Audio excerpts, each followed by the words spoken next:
strength and resilience, and tomorrow we will come together again to remember those who were lost last year. Mr. Speaker, I yield back. For what purpose does the gentleman from Colorado seek recognition? For permission to address the House for 1 minute. Without objection, the gentleman is recognized for 1 minute. Mr. Speaker, today I rise with Mr. Kaufman, Ms. DeGette, Mr. Polis, and Mr. Gardner in remembrance of the one-year anniversary of the Aurora Theater shooting. Over the past year, victims and their families and those who lost loved ones have shown incredible courage in the face of such a terrible tragedy. That fateful night claimed the lives of those we will never forget and whose lives we will honor every day.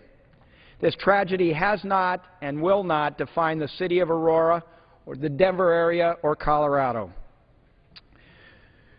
We want to thank and recognize the outstanding work of the police officers, medical staffs, and first responders who acted bravely and selflessly on July 20th and who continue to serve the people of Aurora and Denver every day. Mr. Speaker, I request a moment of silence for those who were killed, for those who were maimed physically and emotionally last year in the Aurora, Colorado theater shooting. I'd like to call for a moment of silence.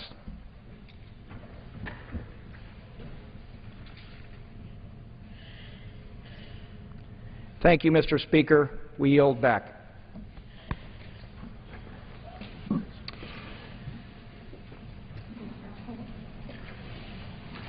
For what purpose does the gentleman from South Carolina seek recognition? To address the House for 1 minute, rise and stand by our ball. Without objection, the gentleman is recognized for 1 minute.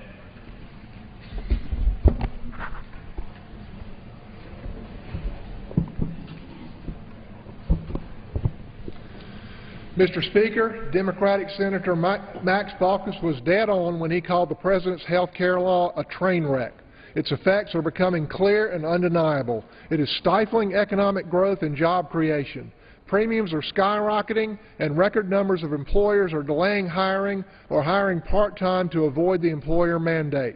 I recently heard from a hard-working small business owner, Sue Lee, who owns a hardware store in Latta, South Carolina. Since the passage of Obamacare, she has seen her insurance premium balloon to more than $2,100 per month or $26,000 per year for 3 employees. That's outrageous.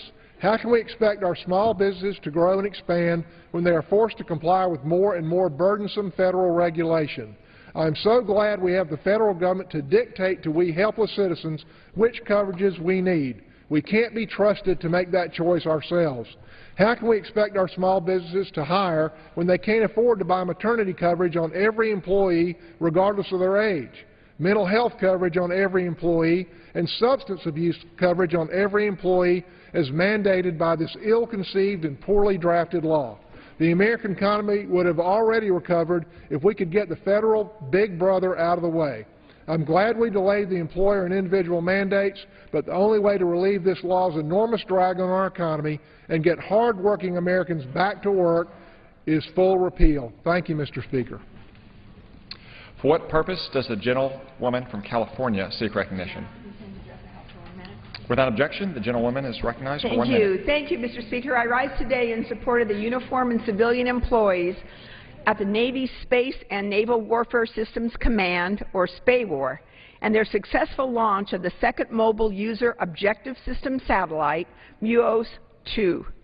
With the MUOS-2 launch just hours ago, our services will have a next-generation narrowband tactical satellite communication system designed to significantly improve ground communications for U.S. forces.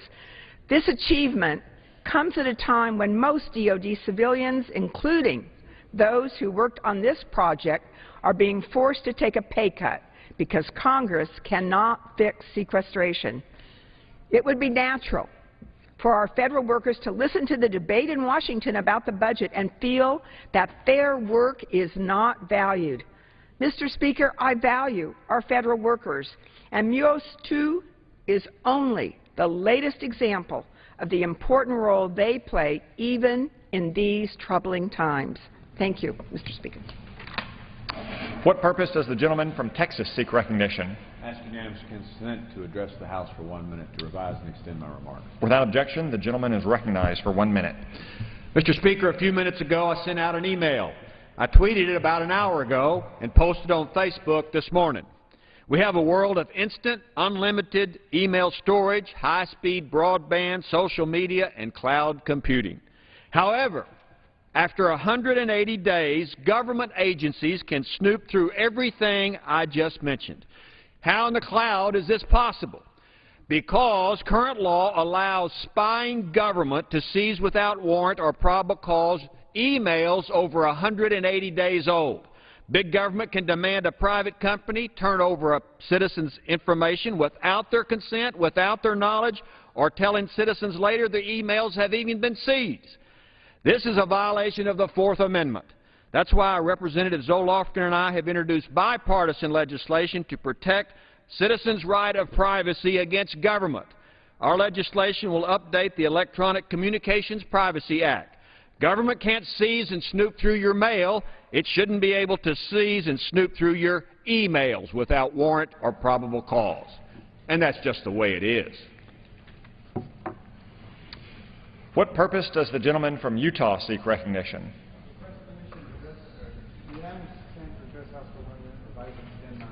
Without objection, the gentleman is recognized for 1 minute. Mr. Speaker, I wish that our President had the same respect for our Constitution that our Founding Fathers had, but he doesn't. He simply doesn't, for far too many of his political decisions are made with little regard for the sacred document that has guided our nation for more than 200 years. Several weeks ago, the President announced that he's not going to enforce certain provisions of Obamacare. Now, whether this is a good policy or a bad policy is not the point. The point is the President does not have the authority to make such a decision. The President is constitutionally bound to enforce the laws of the land.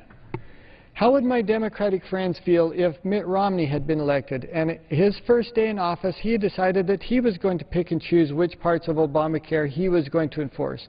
Or what if he decided that the capital gains tax was a drag on the economy and he was no longer going to enforce that law?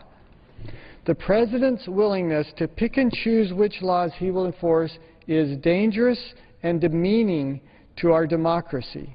It's demeaning to the very idea of an elected form of government. We have a president, not a king. I hope the President will remember his constitutional oath. And with that, Mr. Speaker, I yield back my time. For what purpose does the gentleman from Pennsylvania seek recognition? Speaker, I ask unanimous consent to address the House for 1 minute to revise and extend my remarks. Without objection, the gentleman is recognized for 1 minute. Thank you, Mr. Speaker. Mr. Speaker, this afternoon I'm heading home to western Pennsylvania. People back home are being negatively impacted by President Obama's war on low-cost American energy and all of the regulations that are emanating from the unelected federal elites here in Washington, D.C. We've got power plants closing back in western Pennsylvania, resulting in hundreds of lost jobs. We've got miners with middle-class incomes also being laid off.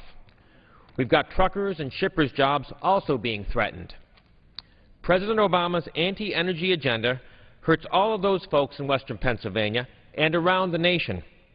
These hard-working moms and dads are losing their jobs, their livelihoods, and their ability to support their families and their communities. This is the human toll of President Obama's war on low-cost American energy. It's a tragedy, and it must end. I thank the Speaker, and I yield back. Gentleman yields back.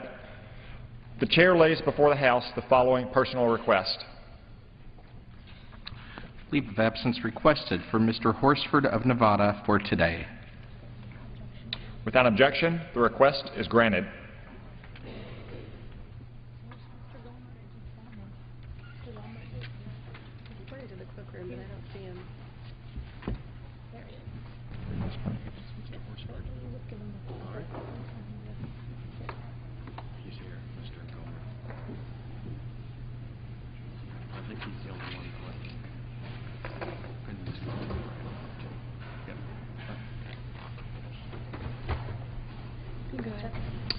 Under the Speaker's announced policy of January 3, 2013, the gentleman from Texas, Mr. Gohmert, is recognized for 60 minutes as the designee of the Majority Leader. Thank you, Mr. Speaker. So much happening in the world today. So much that is really earth-shaking in its potential effect. In the Middle East, I've spoken before about the potential rise of a new Ottoman Empire that, unfortunately, our own country, this Obama administration, has helped jumpstart. In Egypt, we supposedly had a friend. There were comments could direct attention to. Back June 2nd, the BBC reported an interview in 2009 where during the interview the President was asked, do you regard President Mubarak as an authoritarian ruler? President Obama said in part, he has been a stalwart ally in many respects to the United States. He has sustained peace with Israel, which is a very difficult thing to do in that region. But he has never resorted to, unnecessary demagoguing of the issue and has tried to maintain that relationship. So I think he has been a force for stability and good in the region. He points out, obviously there have been criticisms, but he saw him as a force for good in the region.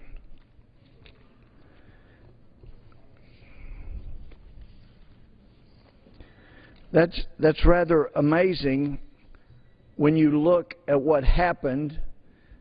We were called was an Arab Spring that we've later since realized was more of a nightmare winter. And certainly the people of Egypt did not see it as a spring. After President Morsi got around 13 million votes, from the potential, as I understand, of 50 million or more that could have voted. And he took over, and he began creating problems, and he became dictatorial, and he started violating his own constitution and taking actions that only a monarch or a tyrant should be taking. But going back to the disposition and deposal of Mubarak in Egypt, it creates problems for a country.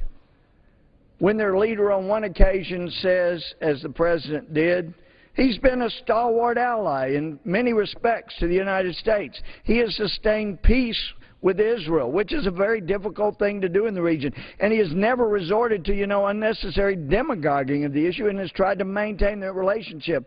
So I think he has been a force for stability and good in the region. What kind of message does it send to the world from what has been referred to as the remaining superpower in the world when its leader says to the world, this man has been a force for stability and for good, and then not so long later the same U.S. leader says he's got to go. He's got to go. He just needs to be gone. Well, if he was a force for stability and good, if you were accurate in those comments, then one would think to get rid of him would bring about instability and bad, to use the antonyms. But push, cajole, make efforts to force Mubarak to leave, we did. And as the President said, in effect, he'd been an ally. So that doesn't look very good when other nations start trying to determine how should we deal with the United States? And in one of my trips overseas, meeting with foreign diplomats, I was told that diplomats from China regularly stop by and ask, have you learned that you cannot trust the United States yet? Because one of these days you're going to figure that out. You can't trust the United States. They'll say they're your friend one day and then turn around and be your enemy soon after. One of these days you're going to figure out the United States can't be trusted, not your friend, and we're ready to be your friend whenever that happens. Just let us know. We're always ready to be your friend. You can trust us. Well, I'm not so sure about that, but I am concerned about the U.S. lack of credibility. So Mubarak was ousted, and the Muslim Brotherhood took over Egypt. And the people of Egypt, on the whole, very good, decent people, the moderate Muslims that reside there, didn't want Muslim Brotherhood, didn't want tyrants, but enough people didn't come out early on. The Muslim Brotherhood had the best organization, and anybody with any intelligence in the region or anybody that watched news other than CNN could figure that out, that the Muslim Brotherhood was going to take over, but they are not what the rank-and-file people really wanted.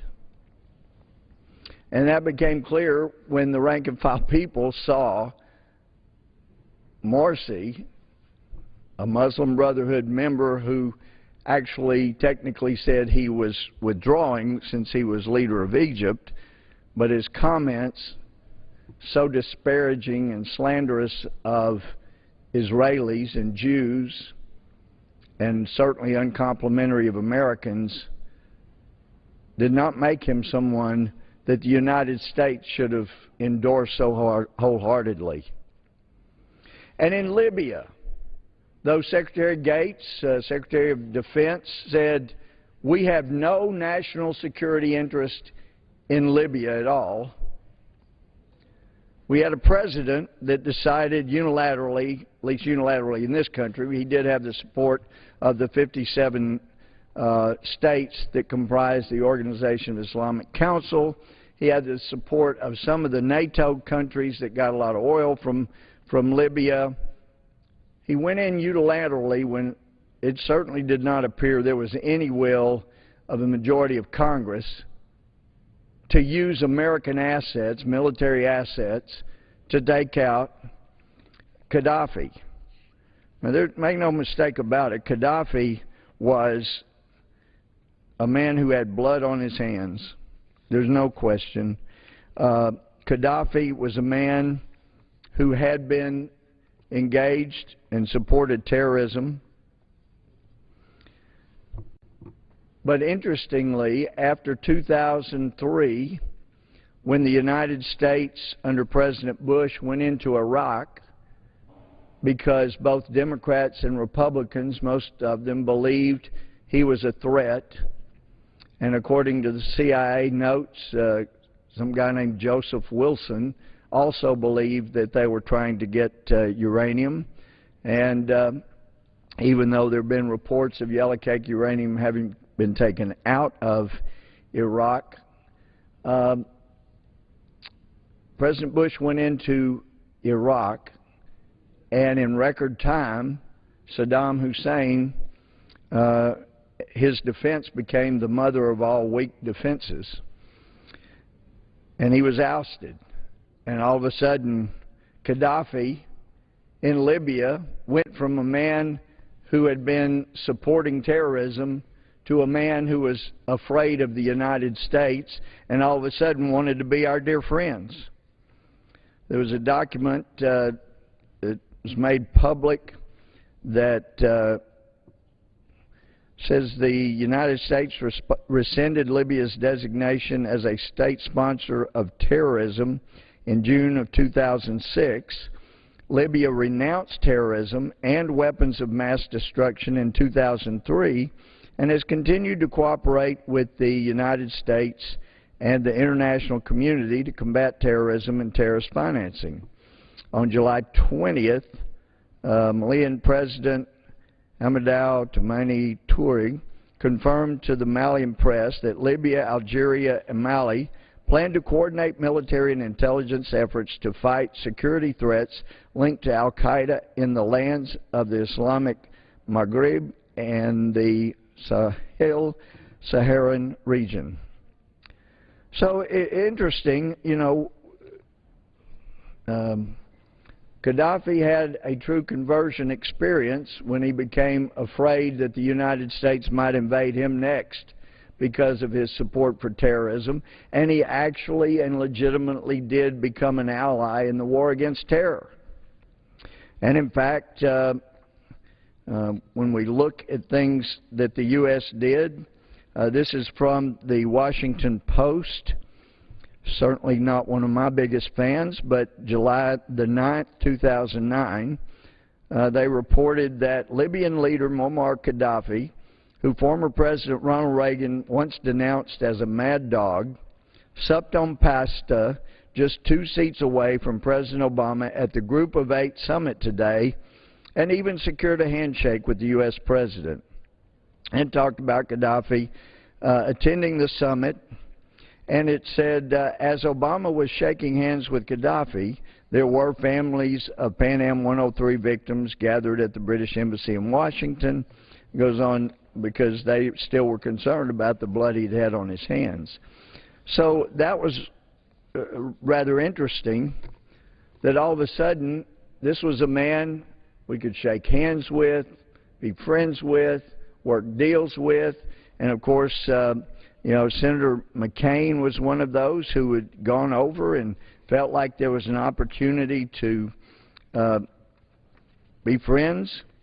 In fact, with regard to Mubarak, Senator McCain, supportive of the Obama administration, and Secretary Clinton, had said this: in the case of Mubarak, is a great example that Mubarak was a great friend of the United States. Mubarak's predecessor concluded Camp David agreements, and he stuck to it. Basically, there was a stable relationship between Egypt and Israel. And with regard to Gaddafi, this article from Reuters from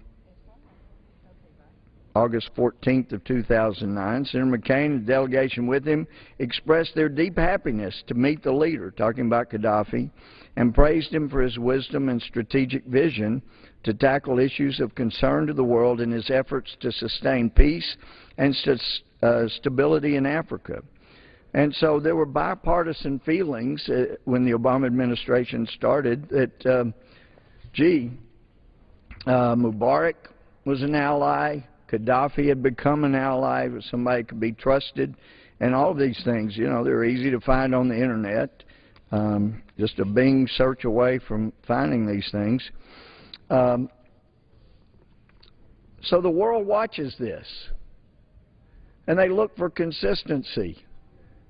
Because one of the things, you know, for those who are fans of baseball, you know, some umpires call balls and strikes with a different strike zone.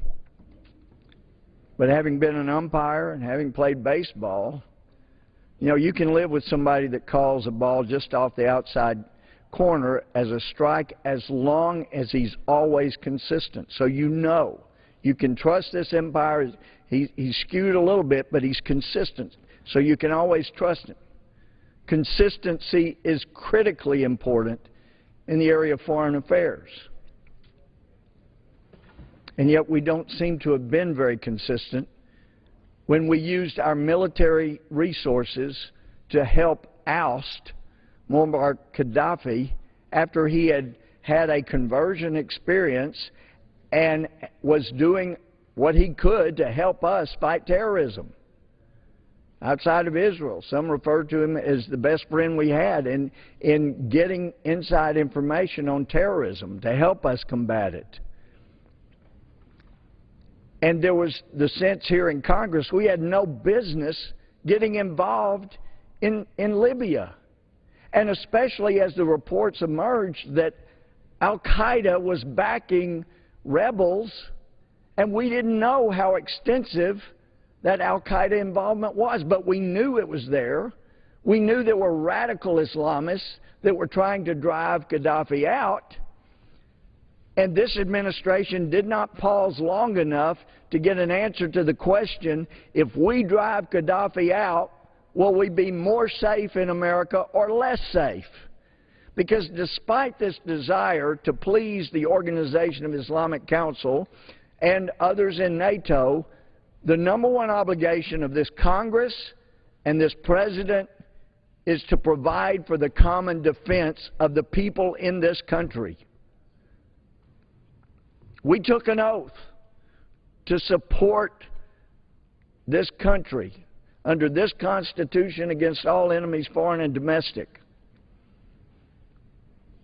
And the reasoned analysis of Libya during this so-called Arab Spring that was really a freezing winter was that we're going to be in more trouble if Gaddafi is thrown out than if he is kept there. At least those of us who looked at it, besides the OIC and some that were getting oil from Libya, felt otherwise. But most people could see you're helping create instability into the region. And if you look at the map of the former Ottoman Empire, you can see it around North Africa, coming around up through the Middle East and Turkey, and you could see this starting to take shape. We helped get rid of Mubarak, and all of a sudden we get a radical Islamist in charge of Egypt. We help not just merely with words and coercion, but with bombs to get rid of Gaddafi. Many believe it's doubtful Gaddafi would have fallen, and certainly wouldn't have fallen when he did, if it weren't for all our bombing and air support to help the al-Qaeda-backed rebels to throw him out and ultimately have him tortured and killed.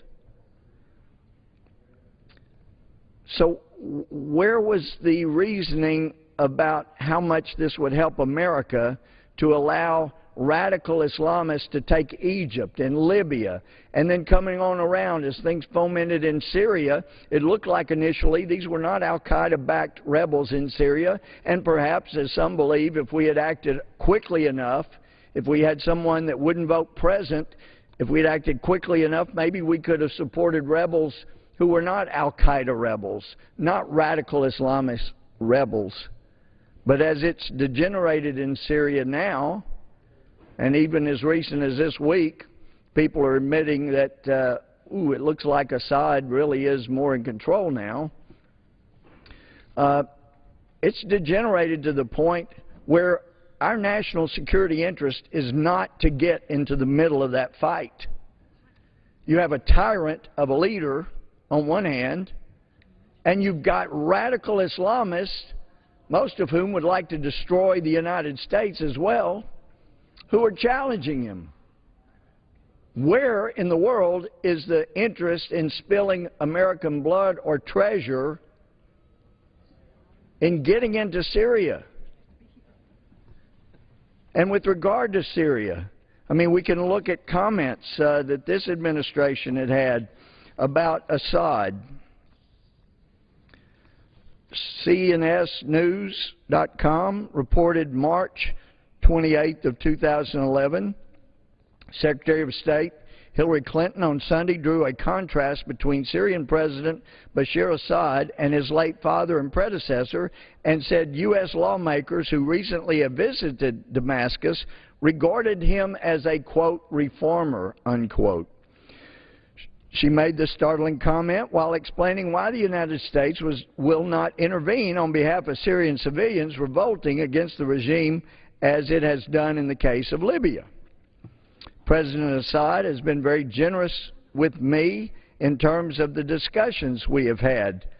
This is Secretary of State Kerry continued. And when I last went to the last several trips to Syria, I asked President Assad to do certain things to build a relationship with the United States and sort of show the good faith that would help us to move the process forward. He mentioned some of the requests, including the purchase of land for the U.S. Embassy in Damascus, the opening of an American Cultural Center, non-interference in Lebanon election, and the improvement of ties with Iraq and Bahrain, and said Assad had met each one. So my judgment, this is in quotes, so my judgment is that Syria will move, Syria will change as it embraces a legitimate relationship with the United States and the West, and economic opportunity that comes with it, and the participation that comes with it. From also March of 2009, from Jerusalem Center of Public Affairs, it says in early February, in a reversal of long-standing U.S. policy, the U.S. Department of Commerce approved a license to sell Boeing 747 parts to Syria. It goes on, a few weeks later, the U.S. Treasury Department authorized transfer of $500,000 to the Children with Cancer Support Association, a Syrian charity associated with President Bashar Assad's wife, Asma. Both decisions were seen as softening U.S. sanctions and an important U.S. diplomatic overture. So it goes on. We're cozying up with Assad, and perhaps that's why when others around the world were saying you have some moderates who are rebelling against Assad and perhaps we can help them, this administration had already started having good feelings with the Assad administration, and perhaps that contributed to the slowness to want to move and act. But one thing's very clear at this point, it should be to anybody that looks objectively, Syria is not a place the United States should be involved right now, because when the winner between two forces fighting is not going to be helpful, no matter who it is, to our country, and our oath and obligation is to this country, we should not get involved in that. There are stories about gun running, running guns from Libya and to Syria. And hopefully at some point we'll know exactly what the story was on that and is on that. And was it ongoing? Was it going on when Chris Stevens was involved? And hopefully our leadership will allow us to pursue that properly and get the information so that we know exactly what happened. Because we still have not gotten to the bottom of what happened in Benghazi. And there are families of dead patriots who died in Benghazi that deserve to know the answers. So we supported and were thrilled with Morsi being, I say we, this administration, not the Congress necessarily, but seemed to be pretty impressed with Morsi taking over. And though reports came out of the slanderous things he said about Jews and Israelis and Americans, this administration seemed to be thrilled with him taking the position that he did, and seemed to be comforted by him saying, you know, this is Texas paraphrase, but, you know, I may have been part of the Muslim Brotherhood, but I'll kind of back off of that for a while. But if you look at what he did, here are developments as reported by Fox News in Cairo. In June, Morsi was elected, this is 2012, elected president with 51.7% of the vote. He was sworn in, became Egypt's first civilian Islamist ruler. In August, gunmen killed 16 guards near the border with Israel. Morsi scraps a constitutional document which handed sweeping powers to the military, and he ousted Field Marshal Hussein Tantawi, who was head of state after Hosni Mubarak's fall in February 2011. In November, Morsi decreed that he would have sweeping new powers for himself. And later that month, Islamic-dominated Constituent Assembly adopted a draft constitution after a process boycotted by liberals and Christians. In December, Morsi annulled the decree giving himself increased powers after all the rancor and the people began to rise up in Egypt. And Later in the month of December, 64% of the voters in a two-round referendum backed the new Constitution in a vote that was marred by low turnout. The people of Egypt could see what was going on. Egypt plunged into political crisis with demonstration by Morsi supporters and opponents, and they sometimes turned deadly. Coming through April, sectarian violence north of Cairo killed 4 Christians and a Muslim. In May, Morsi carried out a cabinet reshuffle which fell short of opposition demands. Later in May, gunmen kidnapped 3 policemen and 4 soldiers in the Sinai Peninsula. They were freed on May 22nd.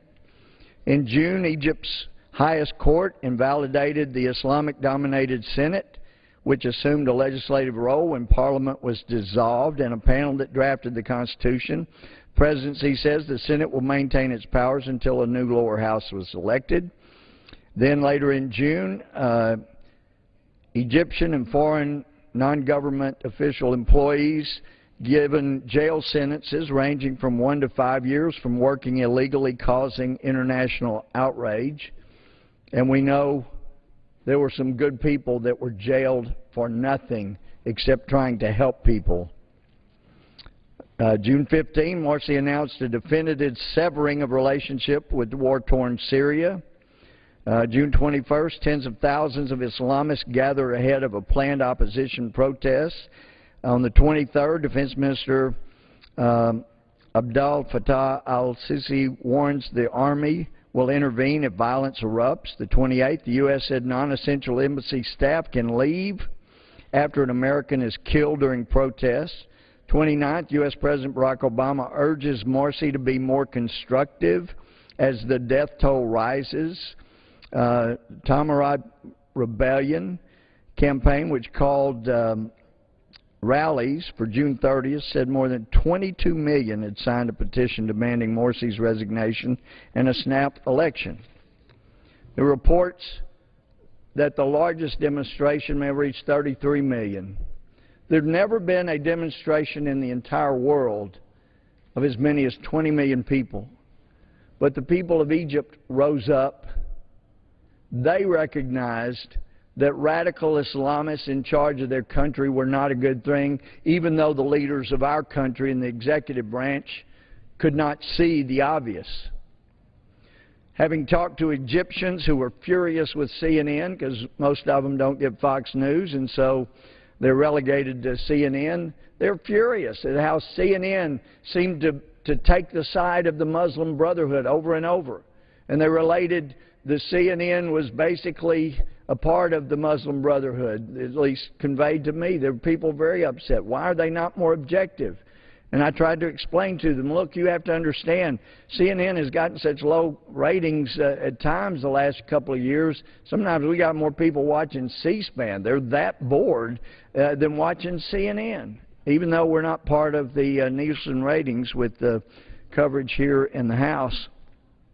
There are estimates. I mean, how sad is that? The once great cable news network. But what's even sadder is that this administration, with all of its assets and intelligence ability at its fingertips and disposal, and with supposedly all the people that they could ever want, the people they thought were best in the world at analyzing foreign situations, they thought Morsi was a good thing. And as you look at the map and you see this jump start of an Ottoman Empire having developed, wow, a problem occurred. The Egyptian people, as I've said on this floor, Egyptians have caught me and said, hey, you're in Congress. Quit helping the Muslim Brotherhood. They're not good for Egypt. We don't like their tyrannical nature. We want to have a government where we have some say. We don't want tyrannical people who are Muslims say, we don't want that. Just as in Afghanistan. Moderate Muslims say we don't want radical Islamists like the Taliban controlling our country. And I can't blame the Obama administration for the Constitution that was forced on Afghanistan, forced Sharia law, forced a centralized nation. And many of them I've met with over in Afghanistan, and Northern Alliance leaders we've met with said, look, if you could just give us a more federalist government like you're supposed to have in America, where states have more power. If you could let our regions elect our governors instead of the president appoint them, and elect our mayors instead of the president appoint them, if you could let us have more control, we can keep the Taliban from taking over. We're Muslim, but we don't want the radical Islamists. Don't leave us in a situation where that's what we have. Well, that's what we left with and appear to encourage in Egypt. Certainly what we left Libya with, and 4 Americans were dead in Benghazi as a result. Bad decisions, unfortunately, at the level of the highest positions in the United States of America have terrible consequences all around the world.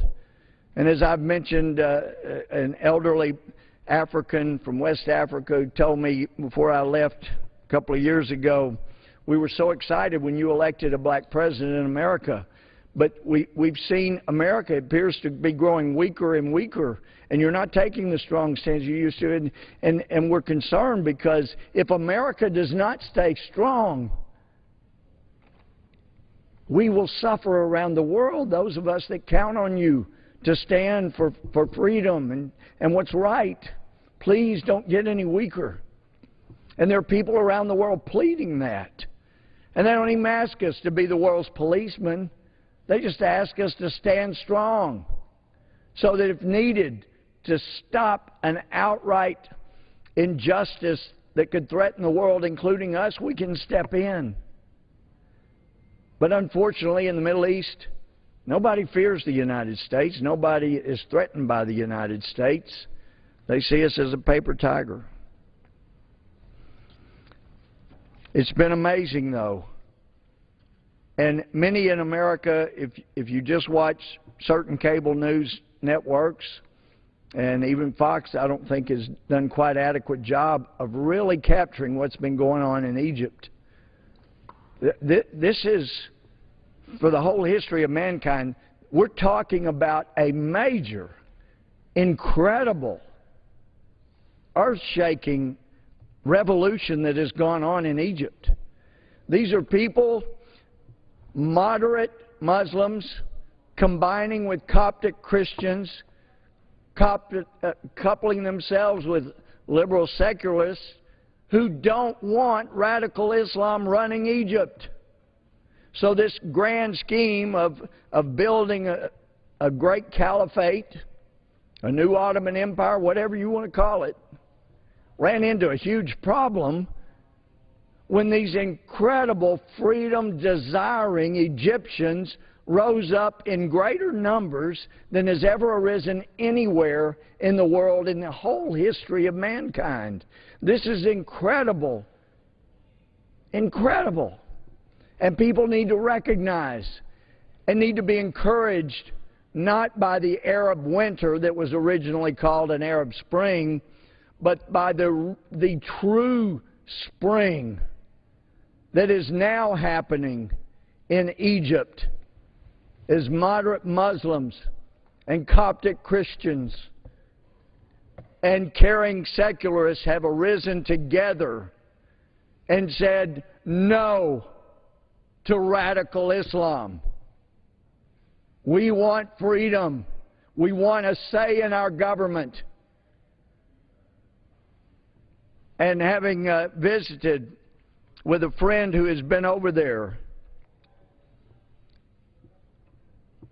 and has taken pictures and talked to people, she said it was amazing to see the Egyptian Pope have people, Muslims, come up and say, we are so sorry for the way Christians are being treated in Egypt by the Morsi administration. We are so sorry. We hope we can change this where we can live together in peace. And that's what they want.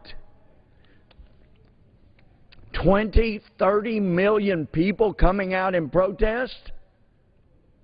That would scare the little puny Wall Street, Occupy Wall Street people to death. It's incredible. And the people of the United States, Mr. Speaker, need to understand we are living in a time that we are witnessing extraordinary international events, even when people at the highest levels of this country do not recognize how extraordinary it is. And perhaps they do, but perhaps they're embarrassed because they thought when radical Islam through the Muslim Brotherhood was taking over Egypt and Libya and trying to take over Syria and putting our ally King Abdullah in Jordan in the hot seat, trying to force agreements out of him over threat of deposing him.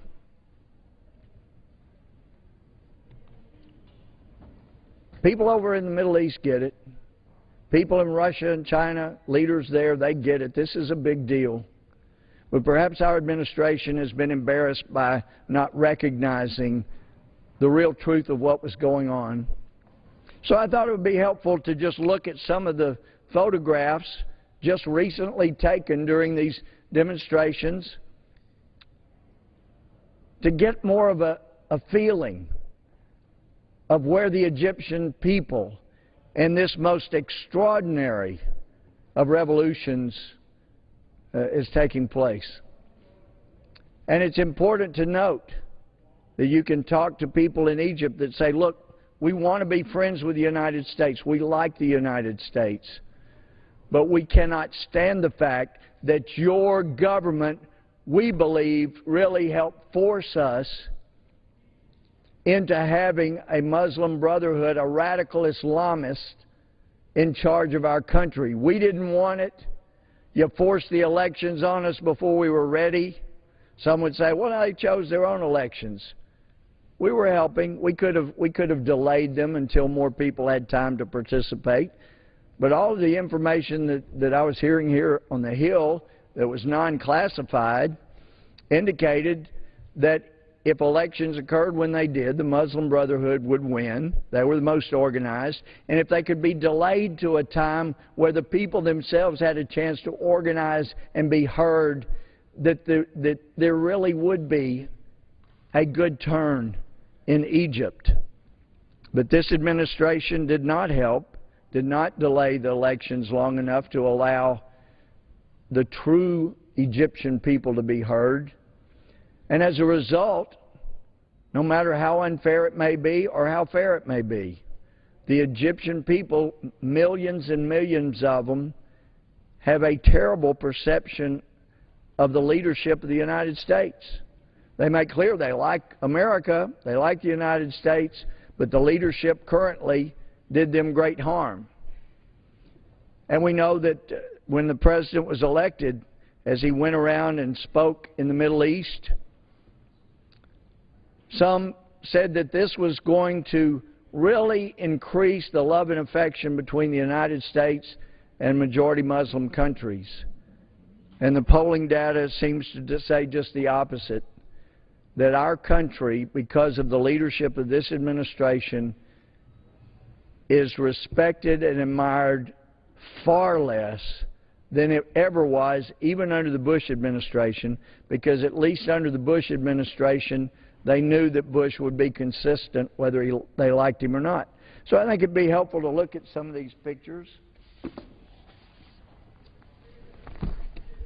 One of the big posters that was being used during the revolution, and make no mistake, when the Egyptians put messages in their big banners and signs in English, they want the message coming to America.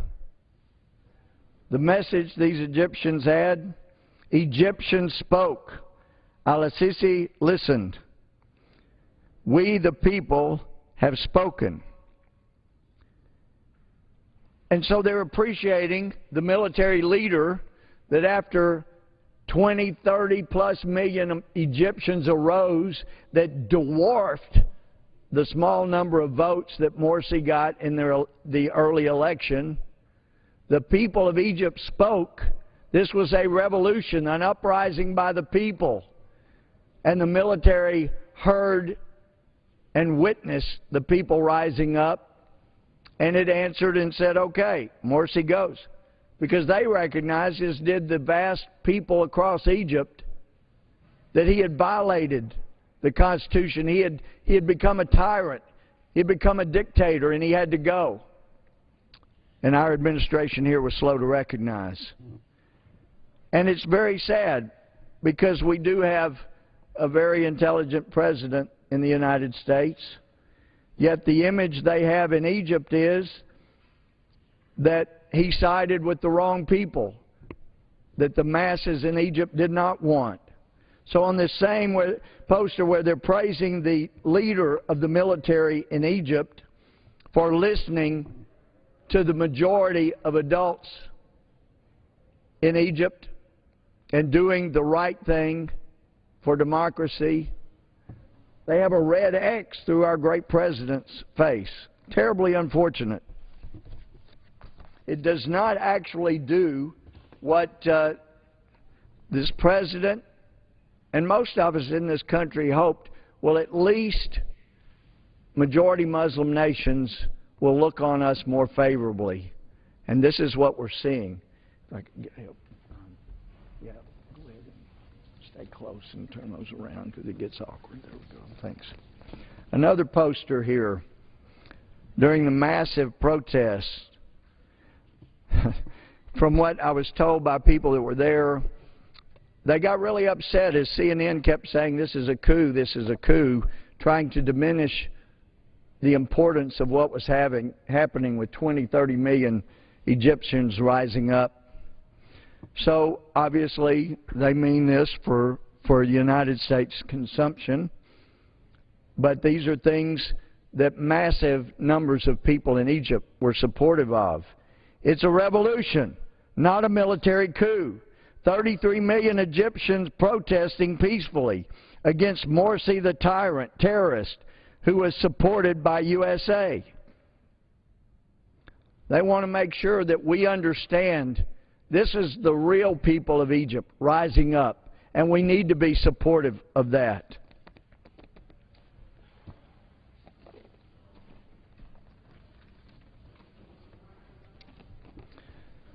Another sign, new Supreme Guide of the Muslim Brotherhood. Ann Patterson hands off Egypt. Multiple of those signs around as people were gathering. They've seen what this administration did, and they didn't like it, and these were the masses. The symbol of the Muslim Brotherhood in the same circle with CNN, because they began to feel in Egypt that CNN was not reporting accurately, that the people did want to live in peace with Christians and did want to live in peace with secularists and not at the hands of a Muslim Brotherhood tyrant. This sign, in both English and their language, says Obama supports terrorism. Well, of course President Obama doesn't support terrorism. Of course he does not. But the way it looked to Egyptians when we were supporting a terrorist, they presume we must, and our president must support terrorism. We know he doesn't, but they don't know that, because this nation, this administration, has supported terrorists in Libya, supported terrorists in Egypt, and is now trying to get support for terrorists in Syria. Another sign during the demonstrations, obviously for U.S. consumption. My dear American friend, when you get killed by terrorists, do not blame anyone but your President Obama and his administration. Well, that's ridiculous. When we're killed by terrorists in America, we should not blame the president. There may be negligence in America by many people when it occurs, as I believe happened with the Boston bombing. We were given information that was not properly utilized. because of the handcuffing that has gone on within our FBI, within our intelligence community, within our State Department, and the purging of training material to keep, as one intelligence officer said, to keep us from being able to see who our enemy is. We have hurt ourselves in a terrible fashion in our ability to understand who wants to kill us. So I don't support any of these signs. I don't think they're proper. But I think it's important to understand what the people in Egypt are seeing and thinking so that we can give them the proper perspective on American people. This one is, you can't really read the whole thing, but it basically is making clear that this is not a coup, it's the people. Thanks to our great army supports our great revolution. And there are those who would say that, in fact, the October Revolution in the Soviet Union, which Lenin appeared there in St. Petersburg and persuaded some people to support his revolution. But that revolution, that little gathering, would not have done any good. Historians know it was not until Trotsky went across to the military, across the river, and I've been there, and he got up on something and he starts speaking eloquently to the military. And once he convinced the military to side with Lenin, then there was a true revolution that occurred. Nobody called that a coup.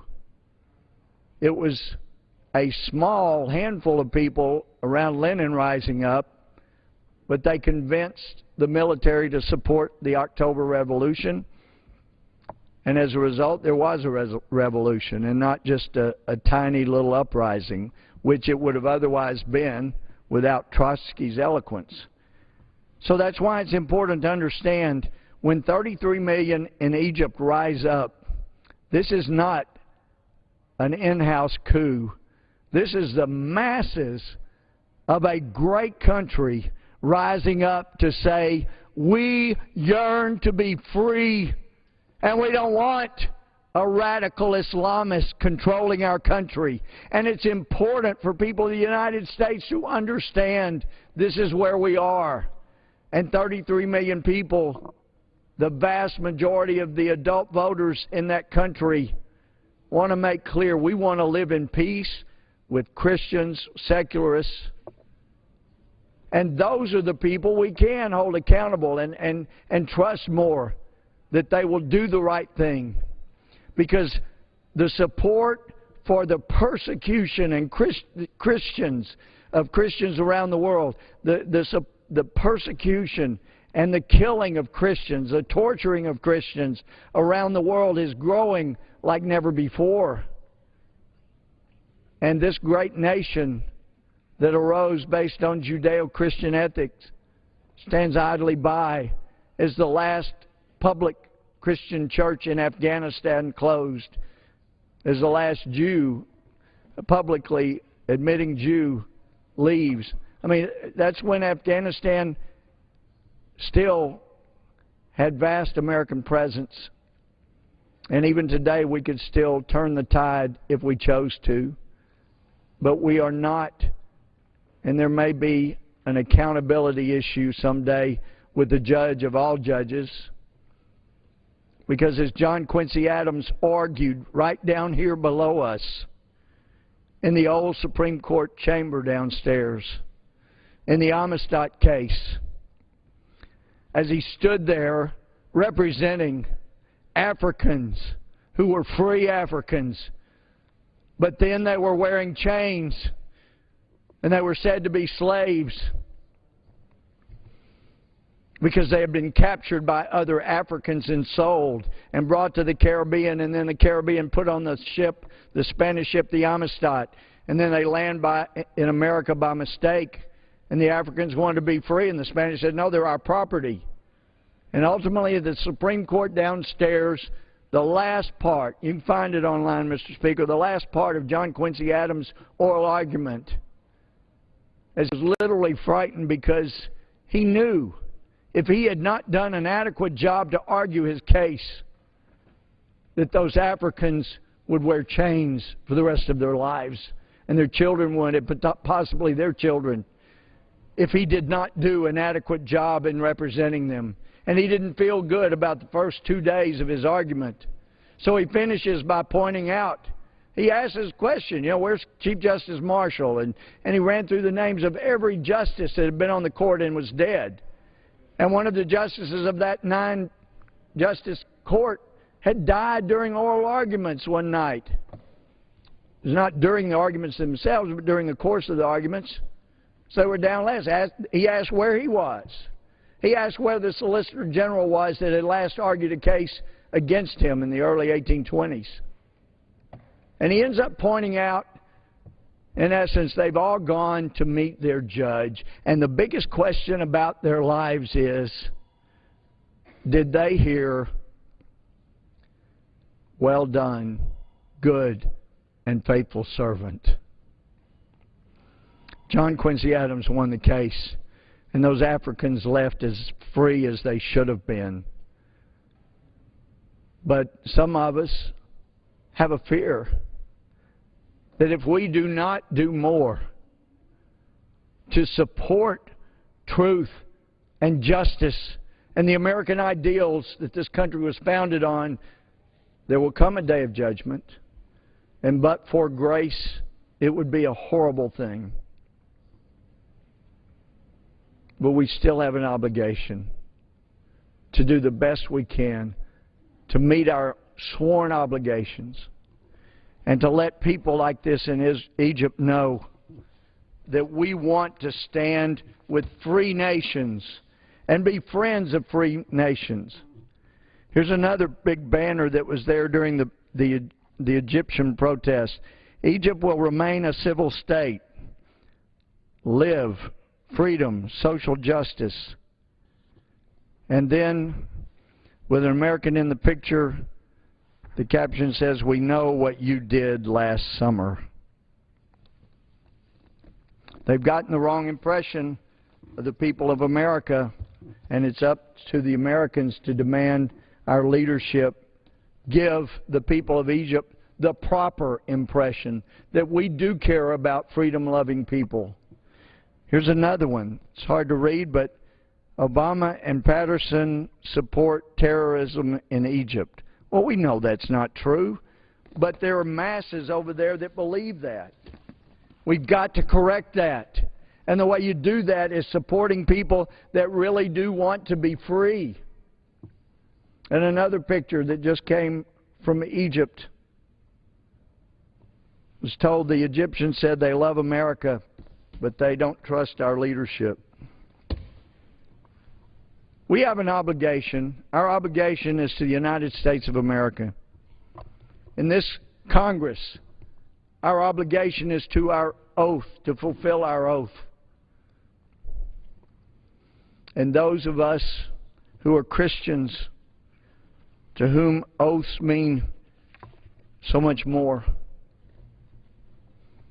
we owe everything we have, owe everything we can do to support our Constitution and to protect people in this country from all enemies, foreign and domestic, and to protect our Constitution from all enemies, foreign and domestic. And there are some who would say, well, the Muslim Brotherhood, they got pretty violent over in Egypt and Libya and other places, but, they're Muslim Brotherhood members in the United States. As one Egyptian article pointed out with pride before Morsi fell, they can be proud. They have 6 Muslim Brotherhood members who are high-level appointed or high-level confidants in this administration in important positions of really advice in this administration. The Muslim Brotherhood members that, as I understand it, here in America, they did not support the Boston bombing because their position is we are doing such a great job of infiltrating and getting key positions of advice and where we can monitor and watch and talk people into doing what we believe should be done.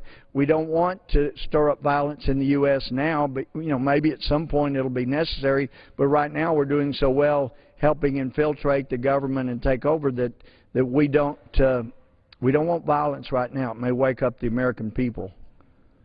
But the truth is, anyone in this country or around the world that wants to subvert our Constitution to Sharia law is an enemy of the United States.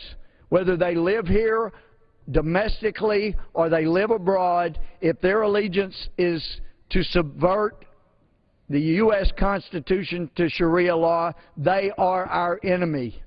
And they are people from whom we took an oath to protect our Constitution and this country. The people of Egypt, God bless them, they have arisen and made clear we don't want radical Islamists running our country.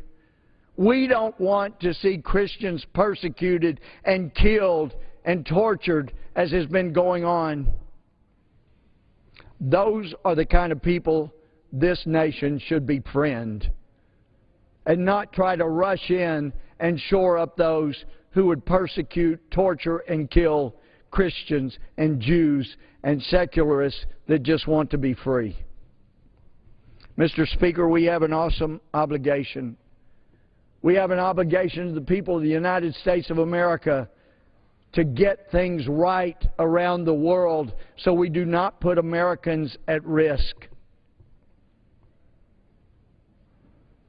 And for those who would try to put a racial label on anything, there is nothing racial about wanting right and truth and justice. And I wonder where they were when I was supporting Alan Keyes. It's not about race. It's about truth, justice. It's about the life, liberty, and pursuit of happiness with which we were endowed by our Creator. But just like any inheritance, any endowment, if we're not willing to protect it, if we're not willing to fight for it, we will lose it. And with that, Mr. Speaker, I yield back. Gentleman yields back.